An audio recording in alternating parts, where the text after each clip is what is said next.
Okay, we're going to go over the hosted PCI iframe security features and specifically show how the iframe is both served in over HTTPS and then how the real credit card data is only posted to the hosted PCI server infrastructure, and then when the Drupal Commerce website gets payment information, that it only receives payment information in a tokenized format. So first of all, I'm on my Drupal Commerce Kickstart review order page, and you can see that my site isn't being served over HTTPS, although securing the checkout is through HTTPS is a best practice that we highly encourage. In this particular case, we can still show that the page is PCI compliant because all credit card data is being securely encrypted, and there's no opportunity for cross-site scripting and cross-site request forgery potential. So here I've got an order for £2.50, and I've got my iframe. What I'm going to do is I'm just going to turn on Firebug here, and I'm going to reload the page so that we can see how the iframe is being delivered to the browser.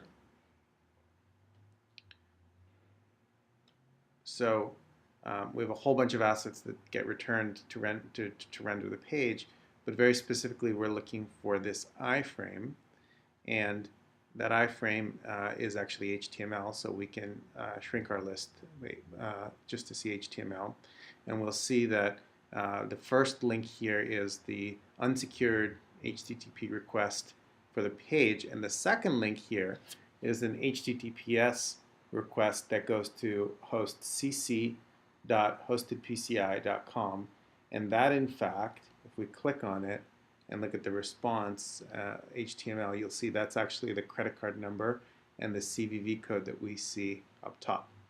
So we know that the iframe is being served over HTTPS, and we know that based on security policies of the browser, that the main website has absolutely no DOM access or no type of access to the iframe content, and vice versa. The iframe cannot directly access the DOM. So this is where we minimize the cross-site scripting vulnerabilities and cross-site request forgery vulnerabilities.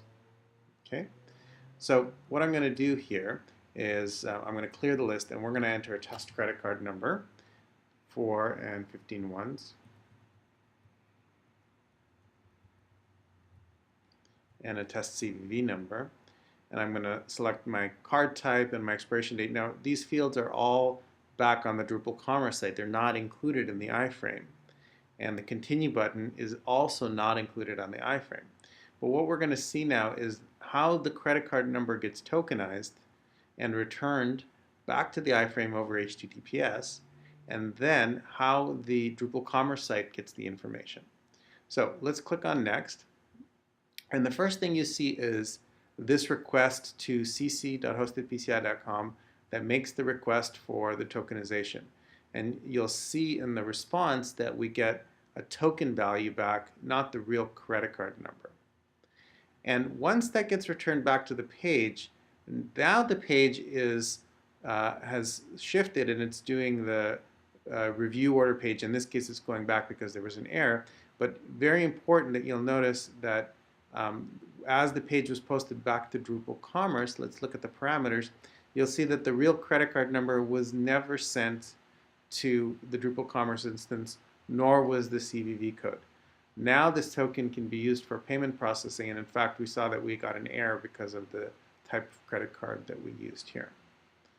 So we've shown that the iframe on the page is served over HTTPS. The credit card is sent to hosted PCI over HTTPS, yet the Drupal Commerce instance, which is not in the domain of PCI, is not in scope for PCI compliance, does not receive any card data that's sensitive, and therefore is out of scope for compliance. So hopefully that helps explain the relationship between the iframe and the main site. If any questions, please contact Hosted PCI.